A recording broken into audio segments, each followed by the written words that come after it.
राधे राधे। जय जय श्री राधे। श्री हरिवंश राधा वल्लभ लाल की जय हो। सभी संतों हरिभक्तों की जय हो। हमारे ठाकुर जी महाराज की जय हो। युगल जोड़ी सरकार की जय हो। बांके बिहारी लाल की जय हो। सभी संतों हरिभक्तों की जय हो। वृंदावन धाम की जय हो। बहुत बहुत स्वागत है आपका हमारे चैनल में, जहां हम बांके बिहारी के चमत्कारों की कथाओं का श्रवण कर रहे हैं। आइए एक बहुत ही दुर्लभ कथा का श्रवण करते हैं, जिसका शीर्षक है जन्म जन्म की भूख। जय हो। हमारे जन्म की तो यही भूख है कि बांके बिहारी हमें अपने सीने से लगा लें, हमें हमारे पास आकर कहें तू मेरा है, आ हमारे गले लग जा। और ऐसी भूख मिट जाए तो सारे जन्मों का जो ताप है, सारे जन्मों का जो कलेश है, सारे जन्मों की जो प्यास है, वो भूख है, वो यहीं मिट जाए और हम बिहारी जी में समा जाएं। पर ऐसा करने के लिए हमको वैसी भक्ति भी करनी होगी, वैसा आचरण भी रखना होगा। उनके बताए हर एक उस कदम को हमें मानना होगा, जिससे हमारी उनके प्रति प्रेम बढ़े, उनका भी हमारे प्रति प्रेम बढ़े। बस नाम जप कीजिए, झूठ मत बोलिए, गंदे आचरण मत कीजिए। राधा राधा राधा राधा, कृष्ण कृष्ण कृष्ण, कुंज बिहारी श्री हरिदास, राधा वल्लभ श्री हरिदास।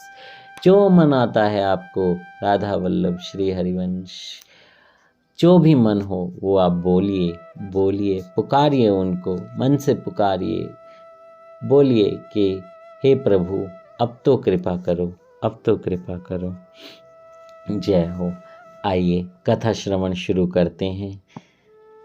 उस दिन गर्मी के कारण रात भर नींद नहीं आई। सुबह 4 बजे का टंकोरा जब लाला हरगुलाल की हवेली में लगा तो मैं उठकर यमुना स्नान के लिए चल दिया। रात्रि के इस अंतिम पहर में ठंडी हवा बहने लगी थी। यमुना किनारे पहुँचते पहुँचते रोम रोम में ताजगी व्याप्त हो गई। वंशी वट के पास पेड़ों के झुरमुट में पहुँचते ही किसी के कीर्तन करने की ध्वनि कानों में पड़ी। जय जय श्यामा, जय जय श्याम, जय जय श्री वृंदावन धाम। प्यारी श्यामा, प्यारो श्याम, जय जय श्री वृंदावन धाम। जय जय श्री स्वामी हरिदास, जय जय निधिवन नित्य विलास। जय जय श्यामा, जय जय श्याम, जय जय श्री वृंदावन धाम। जय हो, जय हो। ज्यों ज्यों मैं यमुना जी की बालू में उतरकर धारा जी की ओर आगे बढ़ता गया, मजीरों की झनकार से मिलकर पवन के पंखों पर तैरने वाले ये संकीर्तन के बोल मधुर से मधुतर होते गए। जय हो। किनारे के पास पहुंचकर मालूम पड़ा कोई संत भाव निमग्न होकर कीर्तन कर रहे हैं। सूर्य का प्रकाश फैलने में अभी देर थी, परंतु उषा काल की लालिमा पूर्व दिशा के वातायन से झांकने लगी थीं और अंधकार में विलीन आकृतियां पुनः अपना आकार लेने लगी थीं। उसी धुंधल के में मैंने उन संत के दर्शन किए। कमर में कोपीन, गले में कंठी माला, लंबी दाढ़ी और बड़ी बड़ी जटाएं। मैं बहुत देर से कीर्तन का आनंद ले रहा था और लेता ही रहा। जब सूर्य की सुनहली धूप यमुना जी की चंचल लहरों से चलने लगी, तब उन संत ने आंखें खोली, लेटकर यमुना महारानी जी को साष्टांग प्रणाम किया और नैनों को यमुना जल का स्पर्श कराकर वे धारा में उतर गए। मैंने उनको बोला, श्री हरिदास गुरुदेव, श्री हरिदास। संत जी ने हाथ जोड़कर कहा, श्री हरिदास, और मेरे अभिवादन का उत्तर दिया और मुझसे दूर जाने लगे। मैं समझ गया कि मेरी उपस्थिति इन संत के लिए विघ्न स्वरूप है, इसलिए मैं भी स्वयं को उनसे कुछ अलग हटकर स्नान करने लगा। संत के वेश की भव्यता और स्वर लहरी के रूप में अभिव्यक्ति होते हुए उनके भावों को देखकर मेरा हृदय उनसे परिचय पाने के लिए आतुर हो गया। किंतु पहले पहले दिन यदि मैं सीधा परिचय पूछूंगा तो वे शायद नहीं बताएंगे। इस आशंका से अभिभूत होकर मैं वैसा नहीं कर सका। जय हो। बहुत सारे संत, इतने सारे संत हैं वृंदावन में, बहुत बहुत दुर्लभ हैं, बहुत दुर्लभ। कुछ संत के तो दर्शन नहीं हो पाते, कुछ के दर्शन हो जाएं तो अपने आप को कृतार्थ मानिए, क्योंकि वो किसी से बात नहीं करते। थोड़ा सा भी बात करते हैं तो उनकी साधना में विघ्न पहुंचता है। किंतु यह प्रार्थना मैंने उनसे ज़रूर की कि यदि मेरे आने से उनकी साधना पर कोई विघ्न पड़े तो आप मुझे स्पष्ट बता दें। मैं नहीं चाहता कि किसी संत की उपासना में मेरे कारण कोई व्यवधान पड़े। मेरी बात सुनकर संत बड़ी उन्मुक्त हंसी बिखेरते हुए बोले, गीता में श्री कृष्ण कहते हैं, भगवान का प्यारा भक्त वही है जो ना तो संसार से उद्विग्न हो और ना ही संसार के किसी प्राणी को उद्विग्न करे। जय हो। बाहर बसा हुआ संसार संत की कोई हानि नहीं कर सकता।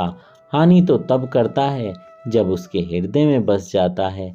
आप प्रतिदिन आइए, यहीं स्नान कीजिए, मुझे कोई विघ्न नहीं।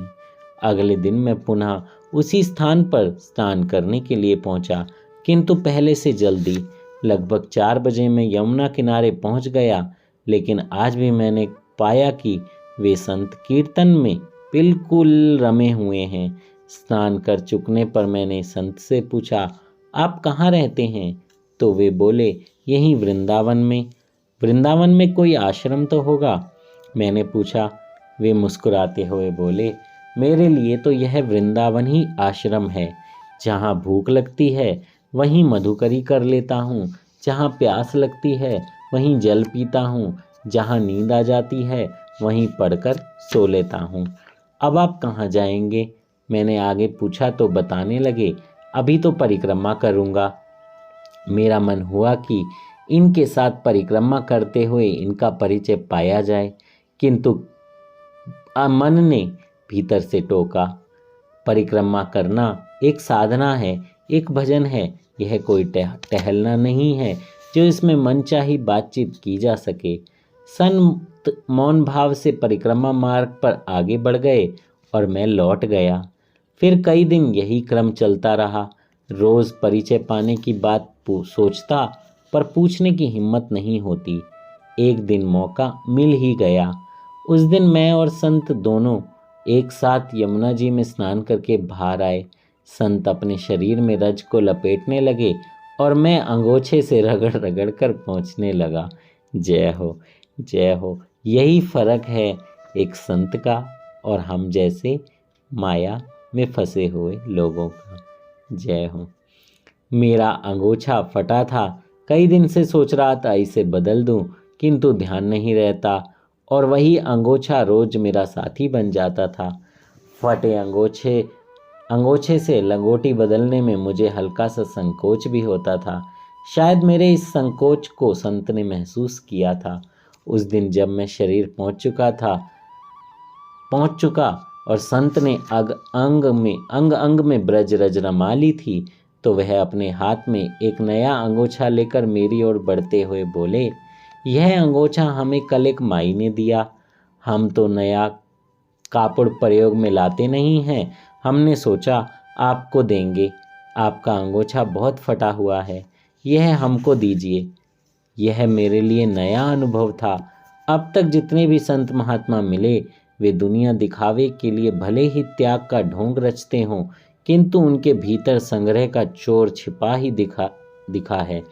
मैंने नम्रता से कहा, मैं आपका यह अंगोछा स्वामी जी का प्रसाद मानकर स्वीकार कर लेता हूँ, किंतु एक शर्त पर, और वह यह है कि आप मुझे अपना परिचय दीजिए। सच मानिए, इस अंगोछे की बात तो दूर रही, मुझे आप 1500 रुपये दें तब भी मेरी उनमें कोई दिलचस्पी नहीं। मेरी दिलचस्पी तो आपका परिचय पाने में है। मैं कह नहीं पा रहा हूँ कि आपका परिचय पाने के लिए मैं कितना उत्सुक हूँ। संत ने कहा, यह तो कोई बड़ी बात नहीं है। संत के पास छुपाने लायक कुछ नहीं होता है। उसका जीवन तो एक खुली हुई पोथी होता है। दुराव छिपाव रखना तो संसार की रीति है। मैं बड़ा प्रसन्न हुआ। कई दिन की चाह आज अनायास पूरी हो रही थी। संत ने कहा, आइए उस पीपल की गाछ की छाया में बैठते हैं। हम दोनों उधर बैठ गए। संत ने अपना परिचय देना शुरू किया। बोले, सिंह भूमि में हमारा जन्म हुआ। बचपन में ही माता पिता मर गए। एक ताई रही जिन्होंने हमारा लालन पालन किया। ताई के एक लड़का, 2 लड़की थे। हम सबसे बड़े थे। भाई कलकत्ता में ठेकेदार, सब हमसे बड़े थे, माफ़ कीजिएगा। भाई कलकत्ता में ठेकेदार के साथ काम करता था। दोनों बहनें हमको बहुत प्यार करती थीं। हमारे मन के माफिक वे सब काम करती थीं। किंतु जब उनकी शादी हो गई वे चली गईं। हमको अब घर अच्छा नहीं लगता था। हमने बहन से बोला, तुम्हारे बिना हम गांव में नहीं रहेंगे। हम कहीं भाग जाएंगे, तंत्र मंत्र सीखेंगे, जादू चलाएंगे। हमारी बात सुनकर दोनों बहनें खूब हंसीं और कहने लगी कि हम तुम्हारी शादी करवा देंगे। तुम अपनी पत्नी के साथ मौज में रहना, अपनी दुनिया बसाना। पर हमको तो शादी नहीं करना था।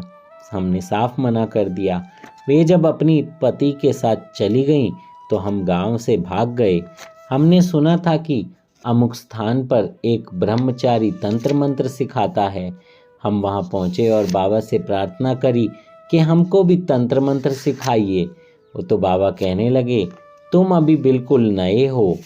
अभी तो यहाँ तो बहुत पुराने पुराने लोग भी रहते हैं, आश्रम की सेवा करते हैं। उनकी सेवा पूरी होने पर ही पहले उनको सिखाएंगे, बाद में तुमको।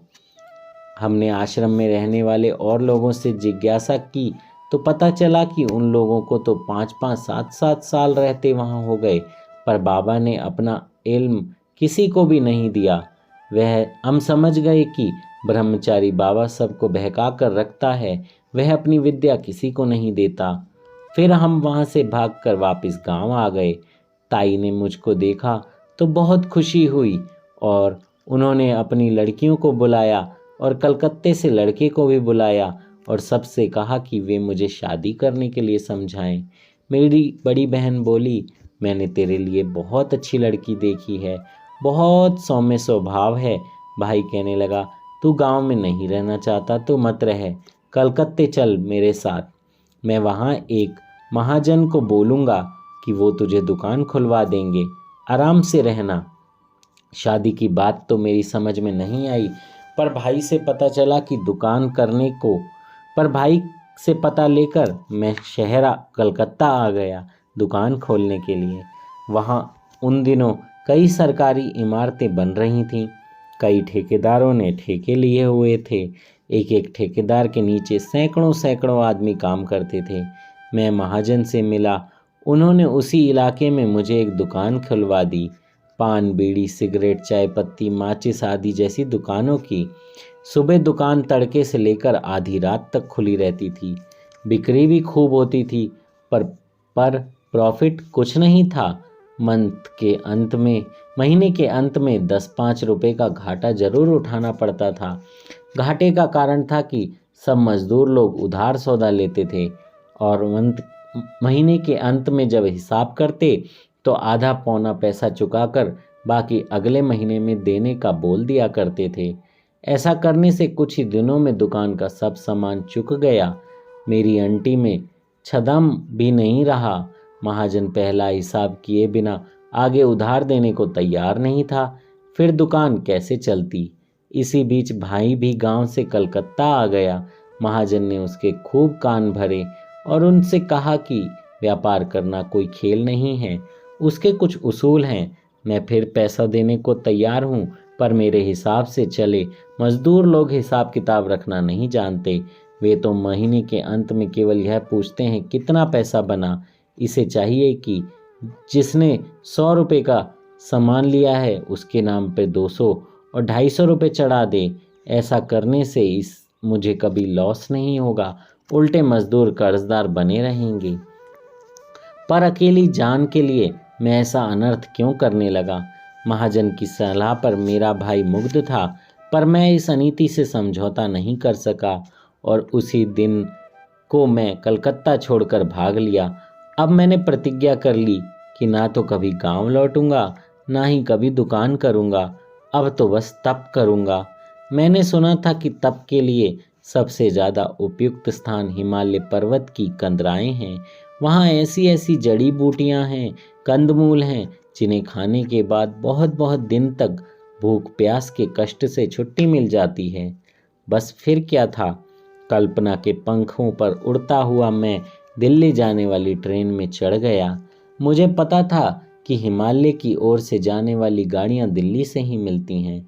दिल्ली में आकर मैं प्लेटफॉर्म पर बैठ गया और उत्तराखंड की ओर जाने वाली गाड़ी की प्रतीक्षा करने लगा। उसी समय 10-11 साल का एक बालक भी मेरे पास आकर बैठ गया और भी बहुत सारे लोग इधर उधर बैठे थे। बहुत से चहलकदमी कर रहे थे।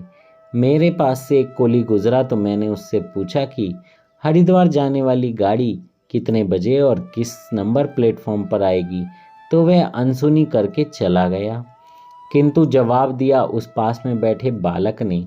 बोला, गाड़ी आने पर तो मैं तुमको ले चलूँगा, तुम आराम से बैठो, मुझे भी तो तुम्हारे साथ चलना है। मैं उस बालक की बात सुनकर मनी मन हंसने लगा।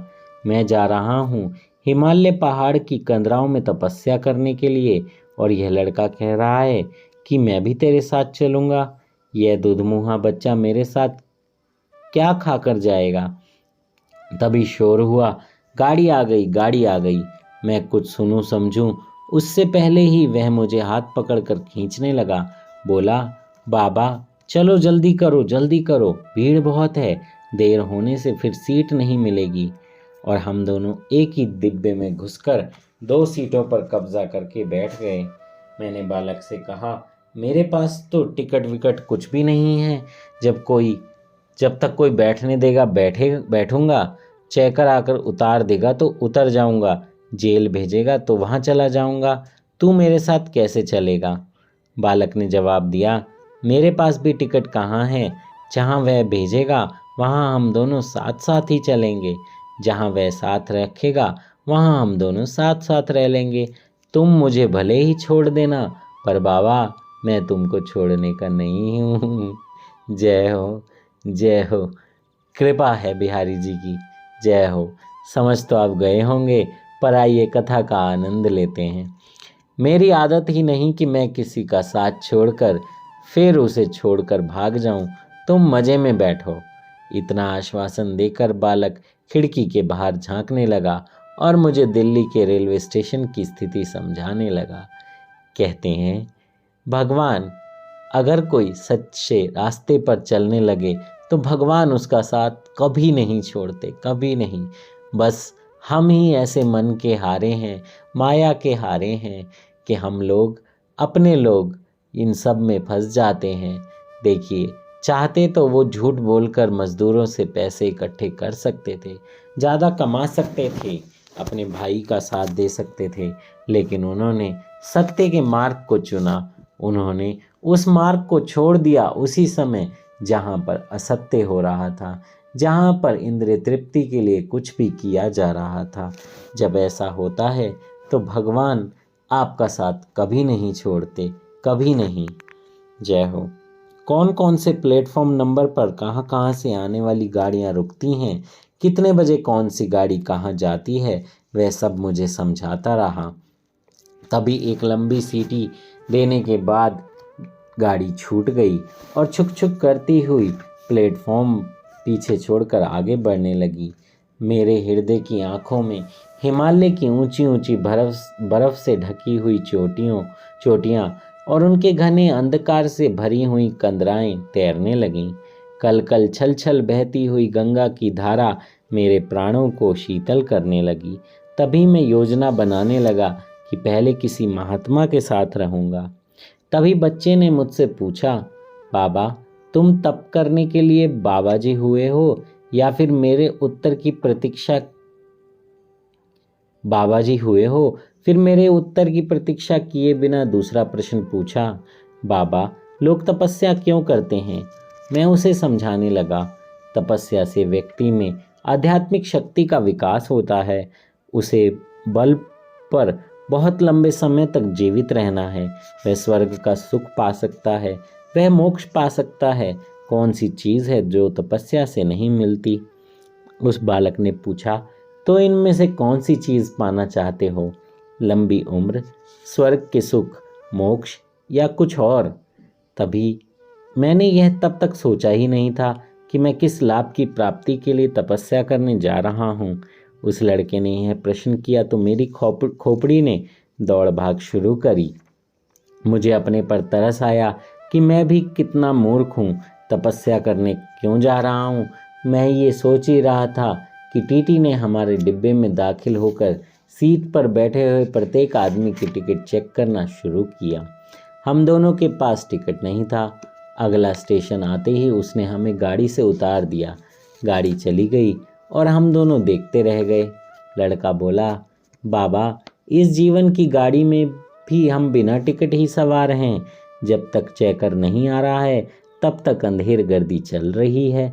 जिस दिन वह आएगा उस दिन वह सीट खाली करा लेगा। मैं बालक की बात पर कोई ध्यान नहीं दे पाया क्योंकि मुझे बहुत तेज भूख लग रही थी। मैंने उससे कहा, चलो कहीं खाने पीने का जुगाड़ बिठाते हैं। वह बोला, इधर गांव है, वहाँ कुछ ना कुछ जरूर मिलेगा। गांव में पहुंचकर बालक एक घर में घुस गया। वहाँ एक वृद्धा माई के अलावा कोई नहीं था। उससे जब भूख की बात कही तो वह बोली, इस समय दोपहर के 3 बज रहे हैं, कुछ ज़्यादा खाने पीने को तो नहीं है। 2 रोटियां धरी हैं, वह भी बिना साग दाल की। हाँ गुड़ है, गुड़ से खाकर पानी पी लो। वृद्धा माता मोटी मोटी 2 रोटियां और बहुत सारा गुड़ ले आई। हम दोनों ने गुड़ के साथ एक एक रोटी खाई, खूब पानी पिया। कुछ तसल्ली होने पर मैंने वृद्धा से पूछा, माँ जी अभी हरिद्वार कितनी दूर है? वृद्धा ने मेरी ओर आश्चर्य से देखते हुए कहा, इधर हरिद्वार कहाँ है, यह तो ब्रज है। जय हो, जय हो। श्री कृष्ण का घर, उनके खेलने का आंगन। जय हो, जय हो। मैंने उस लड़के की ओर क्रोध से देखते हुए बोला, तू हमें उल्टे रास्ते पर ले आया। जय हो। और वह नटखट हंसता हुआ बोला, तुम कब तक गली गलियारों और द्वार दरवाजों पर भटकते रहोगे? तुम्हारी जगह जहाँ है वहीं ले जा रहा हूँ, मधुर रस जो तुम्हारे प्राणों में अमृत घोल सके। मैं अवाक हो उसकी ओर देखता रहा। वह हंसकर बोला, आओ मेरे साथ, मैं तुम्हें तुम्हारी मंजिल तक पहुँचाने के लिए आया हूँ। और मैं मंत्र कीलित सा उसके पीछे चल दिया। स्टेशन पर आकर देखा तो एक गाड़ी खड़ी हुई थी। बालक मेरा हाथ पकड़कर जल्दी से उस पर चढ़ गया। इस बार गाड़ी मथुरा जंक्शन पर आकर रुकी तो वह मुझे नीचे उतार लाया। इस समय संध्या होने वाली थी। स्टेशन पर बत्तियां जल गई थीं।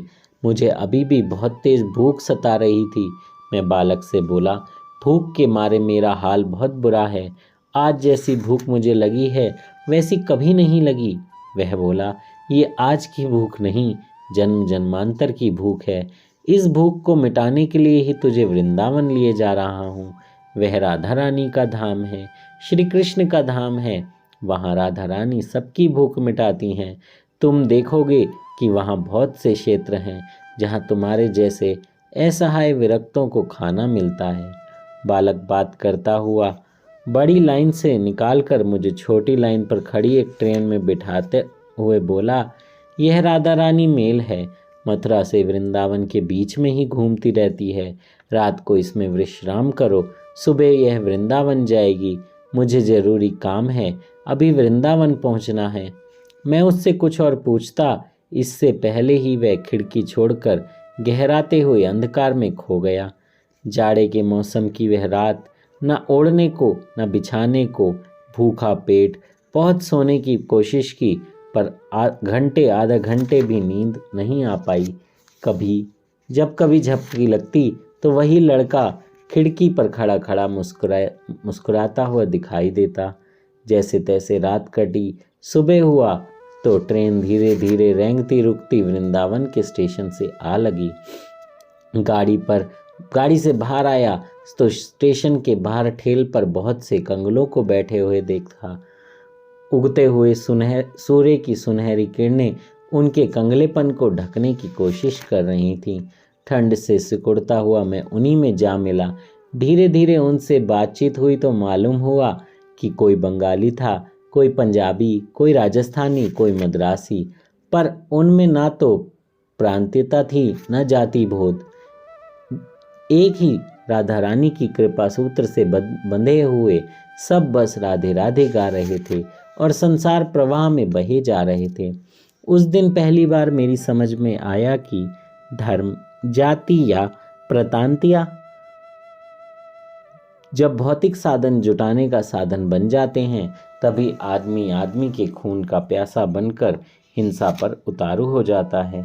उनसे बातचीत के सिलसिले में ही मैंने पूछा, यहाँ खाने पीने को एक मिलेगा? उनमें से एक वृद्धा बोली, यदि संचय की प्रवृत्ति आदमी को ना सताए तो वृंदावन में खाने, पहनने, रहने, बसने की जगह कोई कमी नहीं। हम सब लोग जब मिर्जापुर वाली धर्मशाला चलेंगे, इन दिनों वहां सबको गर्मा गर्म खिचड़ी या बाजरे का भात रोज मिलता है। तब तक तुम दिशा मैदान से छुट्टी पाकर उस नल पर हाथ मुंह साफ कर लो। जब तक मैं नित्य क्रम से फारिग होकर आया, तब तक वे धर्मशाला के सामने जाकर लाइन में खड़े होने लगे। मैं लाइन में सबसे पीछे लगने को जाने लगा। सबसे आगे खड़ी हुई एक 7-8 साल की बालिका ने मुझे आवाज़ देकर बुलाया और कहा, कल से तुम्हारी इच्छा हो जहाँ खड़े होना, पर आज तो तुम हमारे मेहमान हो, यहाँ सबसे आगे आकर खड़े हो जाओ। छोटी सी बालिका के इस उदारतापूर्ण आह्वान को सुनकर मेरा हृदय आनंद से भर गया। जब मैं आगे सोचने लगा कि मेरे दूसरे साथी इस प्रयास का विरोध करेंगे, किंतु उस समय मेरे आश्चर्य की कोई सीमा नहीं रही जब सबने मुक्त कंठ से उस बालिका के प्रस्ताव का समर्थन ही किया। धर्मशाला के व्यवस्थापक की ओर से गरम गरम खिचड़ी से भरे हुई टोपियां मेरे सामने ऊंचे चबूतरे पर जमाने लगे। उनमें से सिलेटी रंग की भाप निकलकर वातावरण में एक अद्भुत खुशबू बिखेर रही थी। तभी मुझे ध्यान आया कि मैं ये खिचड़ी लूँगा किसमें? मेरे पास तो कोई बर्तन ही नहीं है। मैंने दूसरे लोगों के हाथों में देखा तो सबके हाथों में कटोरा, डिब्बा और लोटा आदि कुछ न कुछ पात्र थे। तभी मानो मेरी चिंता को पढ़कर मेरे पीछे खड़ी हुई बालिका बोली, आपके पास तो कुछ है ही नहीं, ये लो तसला, यह मैंने तुम्हें दिया। जब तक वृंदावन में हो तब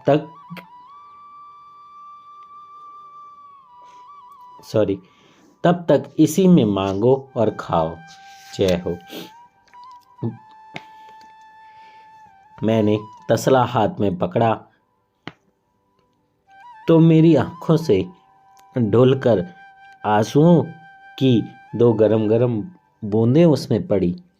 यह देखकर वह बालिका कहने लगी, रोते क्यों हो? यह पात्र तो कल रात को ही वह बालक तुम्हें सौंपने के लिए मुझे दे गया था। तभी सामने चबूतरे से आवाज आई, ए बाबा, कटोरा आगे बढ़ा। उस आदमी ने 2 बड़ी बड़ी कलछियां डालकर मेरे तसले को खिचड़ी से भर दिया। मैं लाइन से अलग हट गया। अपने पीछे खड़ी उस बालिका को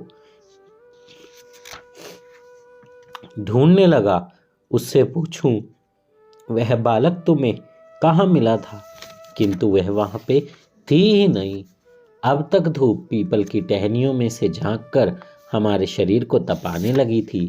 तभी वह संत खड़ा होता हुआ बोला और तभी से मैं उस लड़की और लड़के को वृंदावन में दिखाई पड़ने वाले प्रत्येक नर नारी में ढूंढने की कोशिश कर रहा हूँ।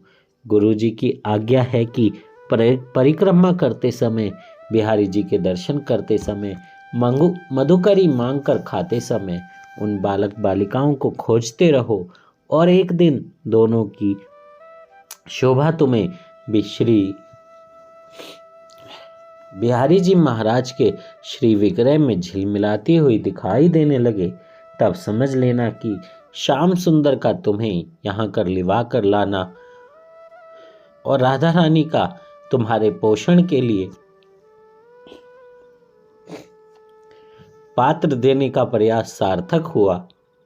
सो गुरुजी की प्रेरणा से उन्हीं प्रियतम के प्रयासों को सार्थक सिद्ध करने के लिए आप सब ब्रजवासियों के चरणों में कामना इच्छाओं के सब जंगलों से दूर रहकर पड़ा हूँ। मेरी साधना तभी सफल होगी जब श्याम सुंदर और राधा रानी श्री बिहारी जी महाराज की सम्मिलित शोभा के रूप में मुझे दर्शन प्रदान करेंगे। बहुत दिनों तक वह संत कभी जमुना किनारे, कभी परिक्रमा मार्ग में, कभी निधिवन में, कभी बिहारी जी मंदिर में मुझे दिखाई देते रहे, किंतु इधर लगभग 1 साल से वह मुझे नहीं मिल पा रहे हैं। यदि मिलेंगे तो आगे की कथा पूछकर आप तक पहुंचाने की कोशिश करूंगा। और इतना भाव विभोर जब मैंने वो प्रसंग सुना तो मैं उनसे उनका परिचय जानना ही भूल गया, उनका नाम तक ही भूल गया। बस अपने ठाकुर जी की, अपनी ठाकुराइन की उस कृपा पर सोचकर गदगद होने लगा कि कैसे किसी सच्चे को आसरा देने के लिए भगवान सब कुछ करते हैं, वो सब कुछ जो उन्हें करना चाहिए।